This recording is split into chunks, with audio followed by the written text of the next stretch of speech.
My name is Tejasvi Mulge. I am studying class 3rd B. My school name is Kendriya Vidyalaya BG Pune. I am showing my project. The project is rainwater harvesting. First I am tell how to make the clouds. It is a evaporation. Evaporation means the water convert into the vapor.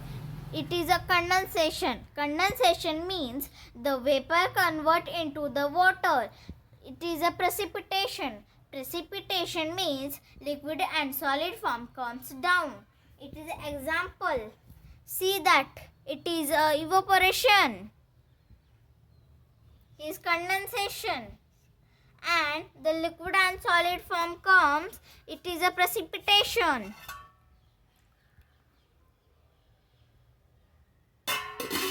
This is my house. This is a water container. The rainwater comes into the water container. The water filtering into the water filter.